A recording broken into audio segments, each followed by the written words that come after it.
Onde está na Bíblia que não importa o sonho que a gente tiver, o desejo que a gente tiver, a cobiça que a gente tiver, a ambição que a gente tiver, que Deus tem a obrigação de realizar tais sonhos? O chamado para ser cristão não é um chamado da negação do eu e não da afirmação do eu. Quem quiser vir após mim, negue-se a si mesmo, tome a sua cruz e siga-me. Pedro, certa vez, contaminado pela teologia da prosperidade que já existia naquela época, pasmem. Por quê? Quando Jesus anunciou para os discípulos que a cruz era o seu destino, Pedro bateu 3 vezes na madeira. Não, ele não era dessas superstições. Ele só disse assim: está amarrado, Jesus. Vira essa boca para lá.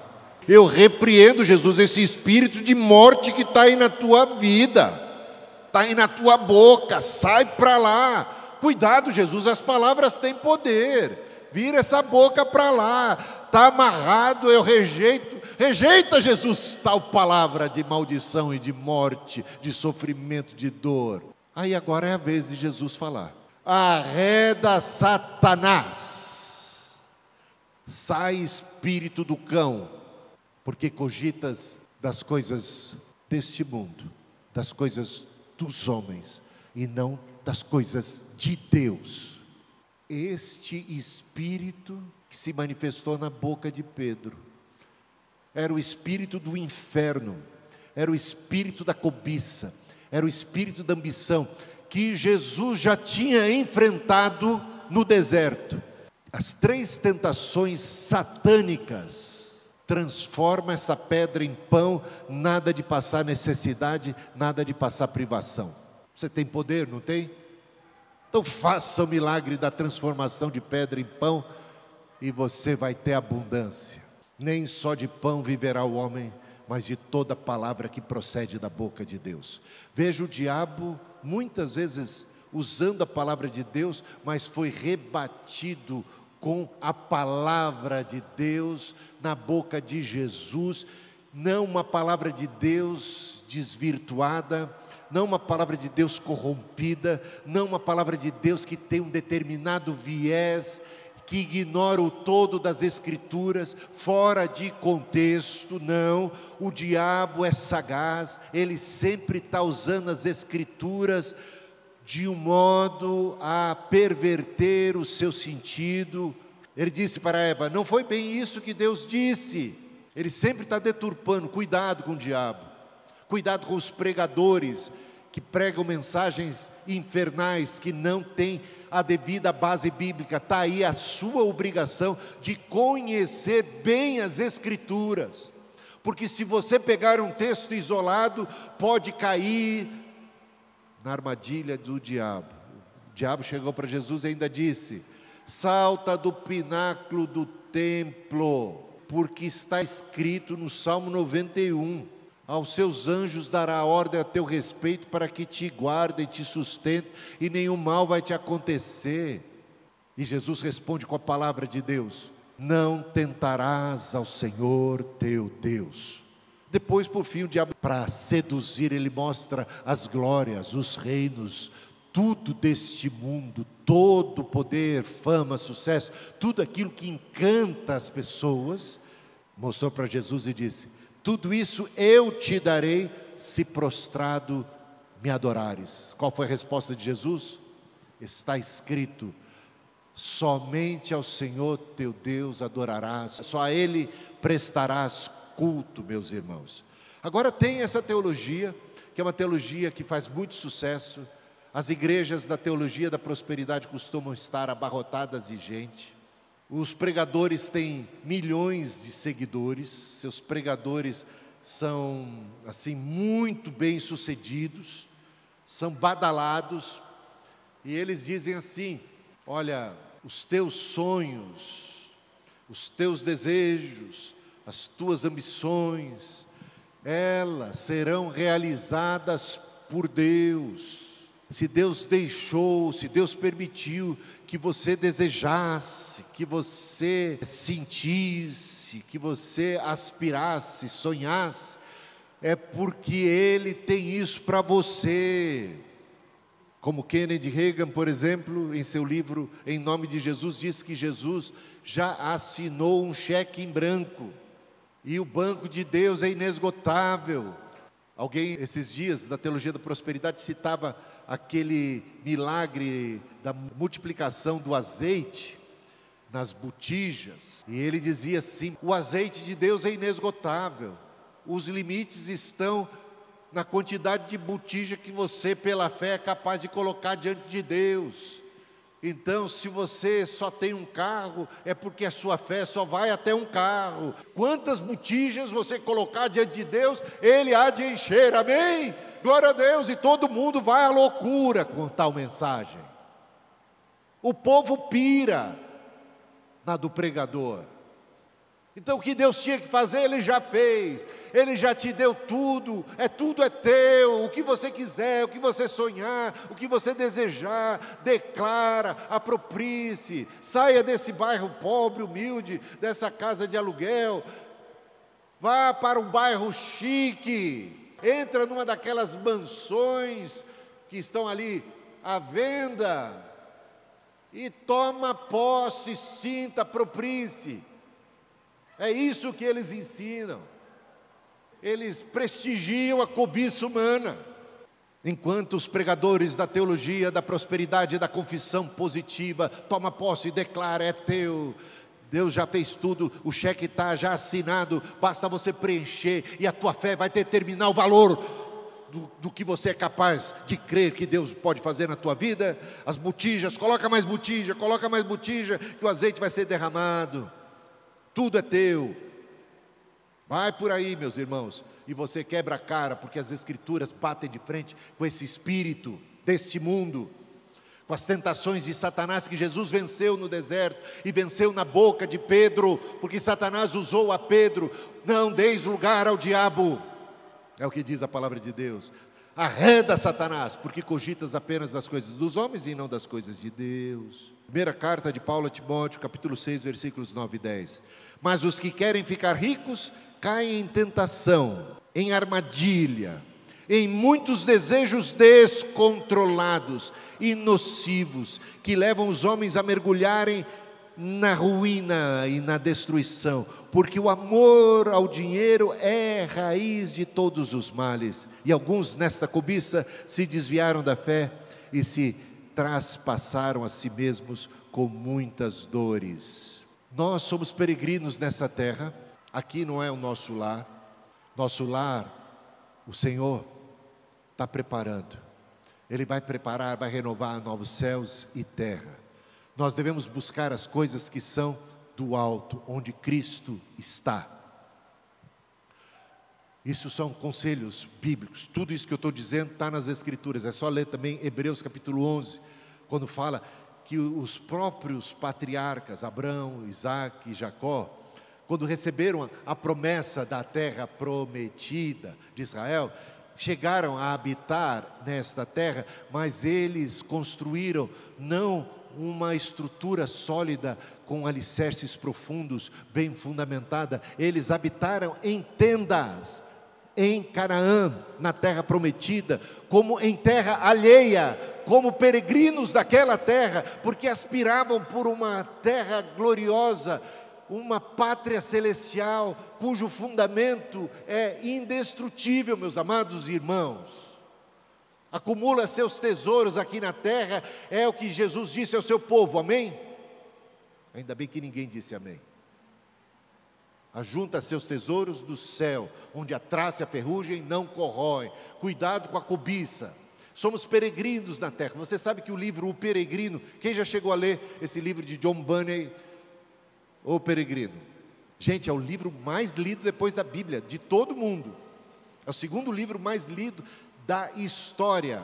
Só que ele foi escrito séculos atrás, para uma comunidade de cristãos que almejavam o céu, compreendiam melhor as Escrituras sagradas, que não tinham seus olhos aqui na terra, que não estavam encantados com as coisas desse mundo e nem buscavam a riqueza, a glória, o sucesso e as coisas deste mundo, que aspiravam por uma pátria celestial. Por isso o livro Peregrino, que descreve alguém na sua peregrinação até chegar ao céu, alguém que é capaz de depositar o seu fardo, o fardo da culpa, o fardo do pecado, das suas ansiedades, de todo o seu dilema de vida, aos pés da cruz, e recebe de Jesus uma cruz para carregar, e carrega e caminha nessa vida, por vales sombrios, por todos os desafios e tentações, e vence, e chega do lado de lá. Esse livro, se fosse escrito hoje, nos dias de hoje, com esses cristãos que nós temos, meia pataca, cristãos que não conhecem a palavra de Deus, que não articulam bem, manejam bem a palavra da verdade, que são engabelados, que são cheios de ambição, que são cheios das coisas desse mundo, que cairiam nas tentações diabólicas facilmente, que caem facilmente nas tentações diabólicas, que abraçam tais teologias furadas, malditas do inferno. Se esse livro fosse escrito hoje, teria sucesso, meus amados irmãos? Teria ou não sucesso? 2 Timóteo capítulo 4, dos versículos de 1 a 5. Diante de Deus e de Cristo Jesus, que há de julgar vivos e mortos, pela sua manifestação e pelo seu reino, peço a você com insistência que pregue a palavra. Insista, quer seja oportuno, quer não, corrija, repreenda, exorte com toda paciência e doutrina, pois virá o tempo em que não suportarão a sã doutrina, pelo contrário, se rodearão de mestres segundo as suas próprias cobiças, como que sentindo coceira nos ouvidos. Eles se recusarão a dar ouvidos à verdade, entregando-se a fábulas. Mas você seja sóbrio em todas essas coisas, suporte as aflições, faça o trabalho de um evangelista, cumpra plenamente o seu ministério. É o que eu estou tentando fazer aqui, tá, gente? Obedecendo essa mensagem. E observe bem, ele claramente diz, vai chegar o tempo, e eu entendo que esse tempo é o tempo em que mais esta advertência se cumpre, esta profecia se realiza em nossos dias como possivelmente jamais se realizou em toda a história da igreja cristã. Pois virá o tempo em que não suportarão a sã doutrina, não suportarão a sã doutrina, pelo contrário, vão se cercar de mestres segundo as suas próprias cobiças. Me engana que eu gosto, por favor, me engana que eu gosto, me diga o que eu desejo e quero ouvir. Não venha contrariar as minhas ambições, os meus sonhos, por favor. Eles vão se cercar de mestres que digam para eles o que eles desejam, almejam, satisfazer as suas ambições, massagear o seu ego, afirmar os seus próprios sonhos, afirmar o seu próprio ideal de vida, e não uma rendição diante do Cristo, e não uma entrega da vida, da alma, do futuro, dos sonhos e de tudo mais. Seja feita em mim a tua vontade, cumpra-se em mim a tua vontade, ó Senhor. Eles não chegam para Jesus, os que são verdadeiramente servos de Deus, e exigem, e reivindicam. Eles chegam para Jesus humildemente e se colocam ao dispor do Senhor. Eles fazem orações, eles pedem, eles podem pedir uma casa, eles podem pedir um bom casamento, eles podem e devem pedir por coisas boas, sem nenhum problema. Não há nenhum problema, você deve pedir. Eu sempre oro por saúde, eu sempre oro por prosperidade, não riquezas e riquezas, mas o bem-estar, sem nenhum problema. Mas eu sempre subjugo toda a minha oração, todo o meu desejo ao senhorio de Deus. Ele é Deus, Ele não tem obrigação de cumprir e satisfazer aquilo que eu digo para Ele. Eu pergunto para Ele, o que é que o Senhor diz para mim? O que é que o Senhor tem para a minha vida? Porque eu sei que há caminhos que aos homens parecem bom, mas são no final caminhos de morte, meus irmãos. Eu estou citando um provérbio da Bíblia. A gente precisa saber que nós não temos um discernimento adequado. Você pode achar, isso aqui é o melhor para mim, tudo tudo é tudo que eu mais sonhava e desejava. Senhor, é isso, é isso, é isso. E Deus pode dizer: não, a minha graça te basta, eu tenho outro propósito para a tua vida. E o que é que nós desejamos? Que a vontade de Deus se cumpra na nossa vida ou não? E a vontade de Deus é boa, meus amados irmãos, é perfeita. Por isso, quando a gente se chega diante de Deus, rogo-vos, porém, irmãos, pelas misericórdias de Deus, que apresenteis os vossos corpos em sacrifício vivo e santo e agradável a Deus, que é vosso culto racional, e não vos conformeis com esse século, mas transformai-vos pela renovação do vosso entendimento, para aí sim, para que experimenteis aquela que é boa, perfeita e agradável vontade. Eu entreguei a minha vida a Cristo, eu entreguei ao Senhor a minha existência e o meu futuro, e Deus foi fiel. Deus é fiel, Ele vai zelar por você.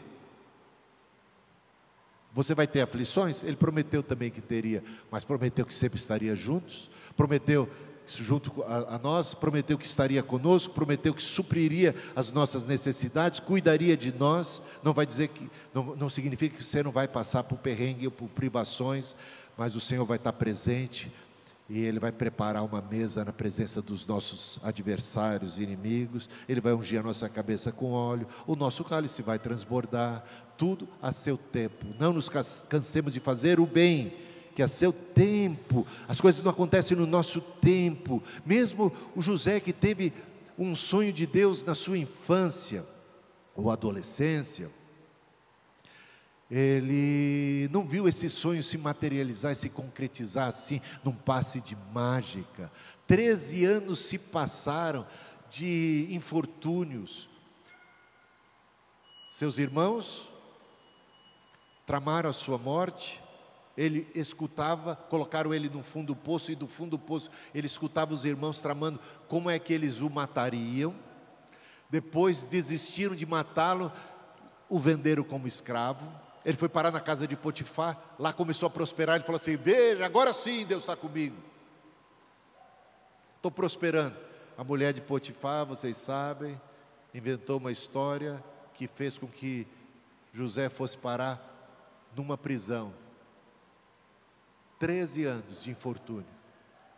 Ele recebeu um sonho de Deus e teve 13 anos de infortúnio, 13 anos de tribulação, 13 anos de traição de irmãos, de ser jogado como escravo, depois de parar numa prisão. 13 anos, meus irmãos, quanto tempo! Deus tem um propósito para a vida de José, mas não tem o mesmo propósito para a vida de cada um de nós, não. José era esse que deveria chegar àquele posto, mas Deus não tem posto de governador para todo mundo aqui. Que caia essa ficha de uma vez por todas. Só pode ter um presidente nesse país, tá bom? Então, imagina todo mundo sonhando: eu quero ser presidente da república. Agora Deus, o Senhor vai ter que realizar esse meu sonho. Eu quero saber qual é o sonho que Deus tem para mim. É isso. E mesmo que eu não saiba esse sonho, eu vou me entregar a Ele e confiar que Ele me conduzirá pelas veredas da justiça, por amor do seu nome. É isso que eu vou confiar nele. Mesmo que eu não tenha um mapa do que virá à frente, eu só confio no Senhor, que não vai falhar.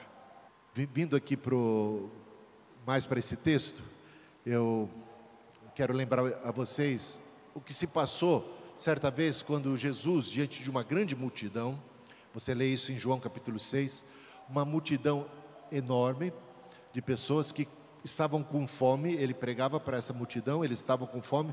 Jesus se compadeceu da multidão e fez uma multiplicação de pães e peixes que satisfez a multidão e que sobejou o pessoal, o povo, a multidão ficou maravilhada com Jesus e quis proclamá-lo rei.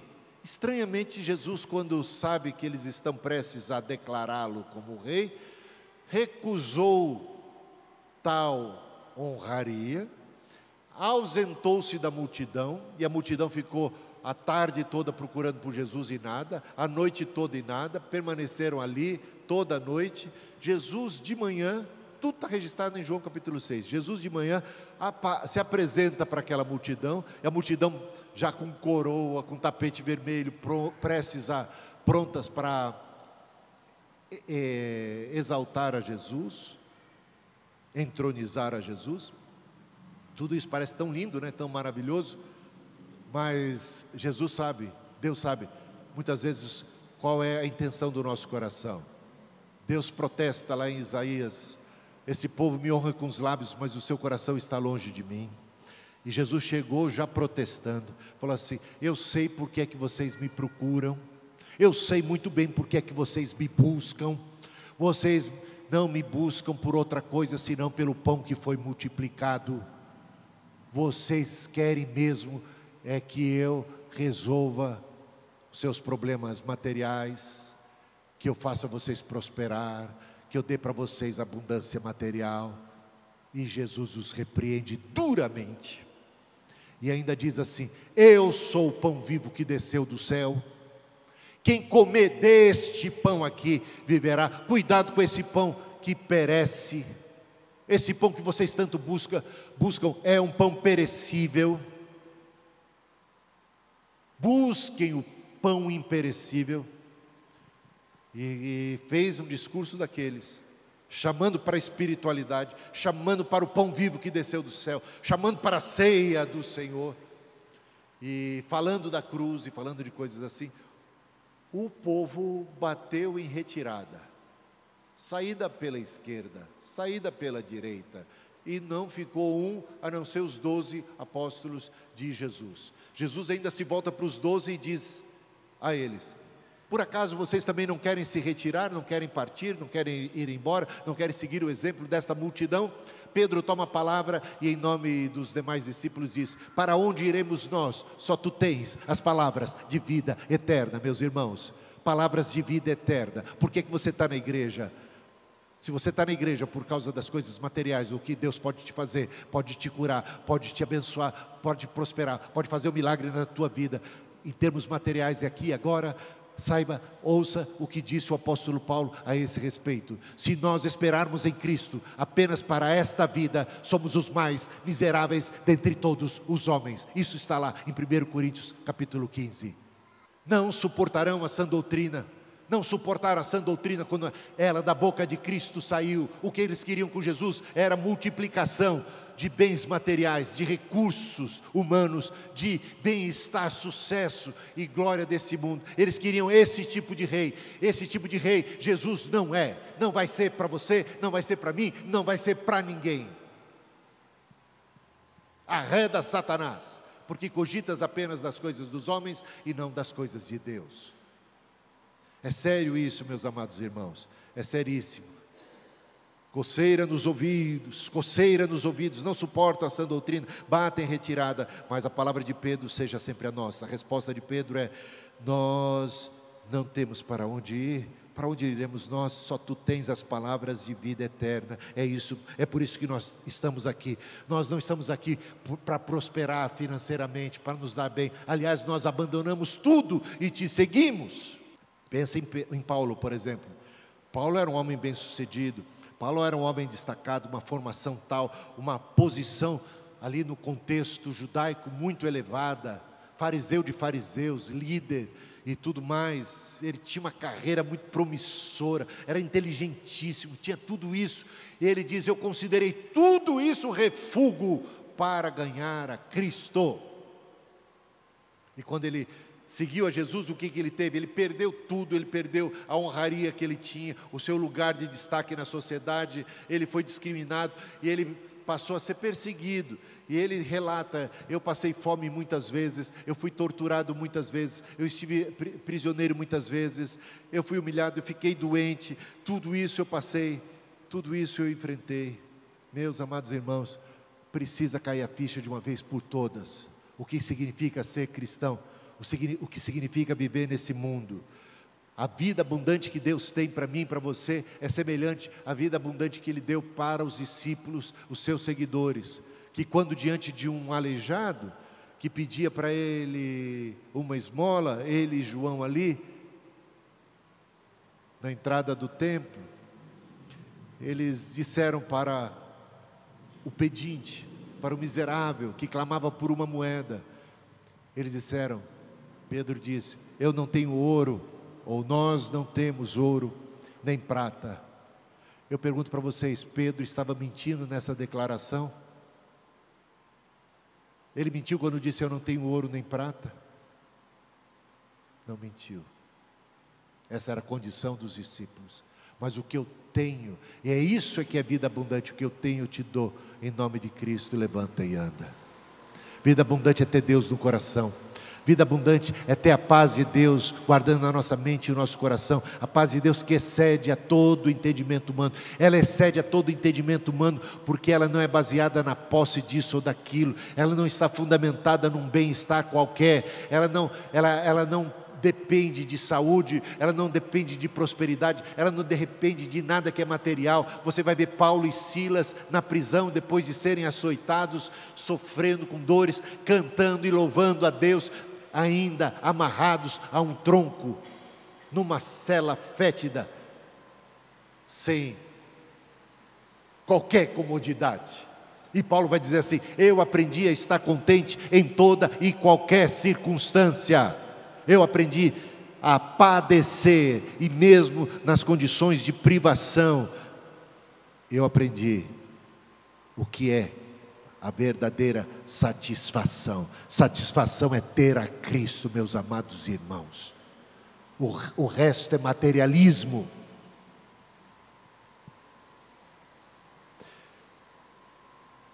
Se esses que dizem que basta sonhar, contemplar, estivessem realmente com a razão, Deus vai realizar seus sonhos, naturalmente, instantaneamente, vai acontecer, o que Deus tem para você vai se realizar e tudo.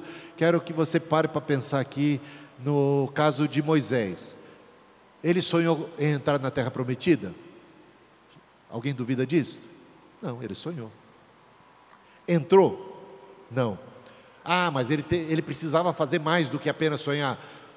Como alguns pregadores da teologia, ele precisava contemplar, ele precisava sair do seu bairro humilde, ele precisava ir para um bairro mais chique, ele precisava entrar numa casa mais, e sentir, e tocar, e desejar, e declarar, e apropriar-se, ele precisava visualizar, ele precisava ter essa contemplação, e poder ali exercer sua fé e tomar posse.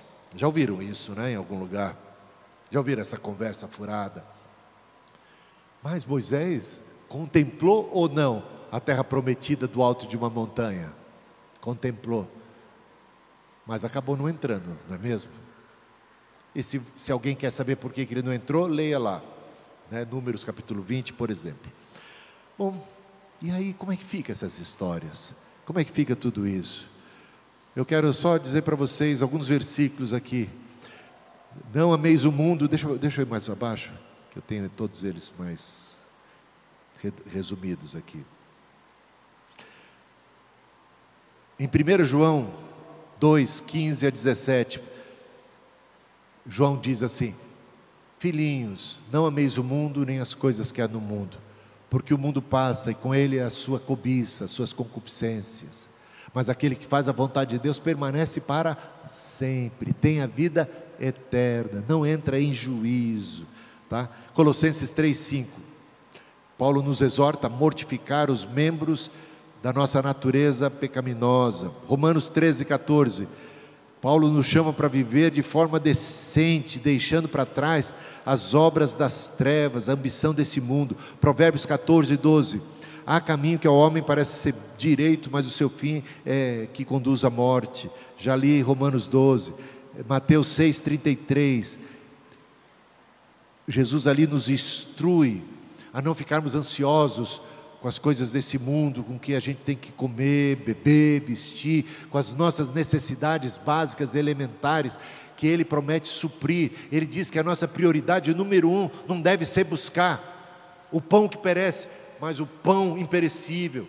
Deve ser buscar o reino de Deus e a sua justiça em primeiro lugar. As demais coisas, entenda-se, as demais coisas por o que você precisa comer, o que você precisa vestir, o que você precisa beber, o Senhor há de suprir em glória cada uma das nossas necessidades elementares. Não há uma promessa de riqueza aqui para quem quer que seja. E Colossenses 3, 1 e 2, portanto, se fostes ressuscitados juntamente com Cristo, buscai as coisas lá do alto, onde Cristo vive. Pensai nas coisas lá do alto, não nas que são aqui da terra. 1 Pedro 2, 11, amados, peço que, como peregrinos e forasteiros que vocês são, se abstenham das paixões carnais que fazem guerra contra a alma. As paixões carnais fazem guerra contra a alma, e quando você estiver possuído ou tentado por paixões carnais, pelo materialismo, pelos sonhos deste mundo, pela grandeza, pela riqueza, você já pode repreender ao diabo: arreda, Satanás, porque cogitas apenas das coisas dos homens, deste mundo, do bem-estar terreno, e não das coisas de Deus. 2 Coríntios 4, 18, não tentando nós para as coisas que se veem, mas para as que se não veem, porque as que se veem são temporais, as que se não veem são eternas. Estivesse a teologia da prosperidade correta, que Deus tem para cada cristão, a satisfação, a realização de sonhos, de prosperidade, de múltiplos bens materiais, de riqueza, que é isso que Deus tem, é isso que Deus quer para cada um de nós. Então, tal teologia não se cumpriu na vida dos discípulos de Jesus. Estevão foi martirizado bem no comecinho da sua carreira cristã, né? Não experimentou nada disso. Paulo, eu já disse, todas as dificuldades. Pedro, quando foi para pagar imposto, não tinha nenhuma moeda para pagar um imposto, gente. E aí Jesus mandou ele pescar, tem uma moeda que vai vir da boca do peixe, para eles pagarem o imposto. Jesus disse para quem queria segui-lo: ei, você sabe onde você está pisando? Você sabe o que é que você está desejando mesmo? Você sabe que o Filho do Homem não tem onde reclinar a sua cabeça? Você sabe onde você está amarrando o seu burro? O Filho do Homem não tem onde reclinar a cabeça. Você sabe, é isso que você quer para a tua vida? Em vez de prometer riqueza, quando chegava um jovem rico, ele dizia para ele: vai prosperar mais, bota mais botija aí que você vai ficar mais rico ainda. Ele não falou nada disso. Ele falou: olha, você quer entrar nos céus? Tira o seu coração daí da riqueza, não deixa ela te dominar. Seja generoso, distribua o seu bem aos pobres. A palavra de Deus diz claramente: se as vossas riquezas prosperam, não ponhas nela o vosso coração. Torne-se mais e mais generoso. John Wesley falava assim: trabalhe o máximo que puder, para juntar o máximo que puder, para poder depois distribuir o máximo que puder. Se a sua intenção é ganhar o máximo, que a sua intenção também seja nobre, de distribuir o máximo possível. E ponto final. E a gente tem que saber onde é que está o nosso coração, porque onde está o nosso coração, sempre no nosso tesouro. O que é valioso e precioso para nós? Ali está o nosso coração. E vamos ter um momento de oração nessa hora. Pai amado, ajuda-nos a entender que estamos aqui de passagem. Ajuda-nos a termos o nosso coração em Ti. Livra-nos, Senhor, de amarmos este mundo e as coisas deste mundo, de ficarmos focados e obcecados pelo sucesso deste mundo, de estarmos nos comparando aos outros. Que o nosso coração esteja em Ti, que a nossa ambição seja o Senhor, buscando as coisas que são do alto. Ajuda-nos a renunciarmos o pecado, a cobiça, as ambições, o eu, e a abraçarmos o que o Senhor tem para nós, a sermos agradecidos, ainda que sejam apenas 5 pães e 2 peixinhos, entendendo que o Senhor é poderoso para cuidar de nós dia após dia. O Senhor é fiel, o Senhor faz milagres sim. O Senhor tem poder para realizar na nossa vida o que o Senhor bem entender. Mas o Senhor é soberano. Que a Tua vontade e não a nossa seja feita. Que cumpra-se em nós aquela que é a Tua boa, perfeita e agradável vontade. Porque assim estaremos seguros. Em Ti está a nossa vida, a nossa paz e a nossa riqueza.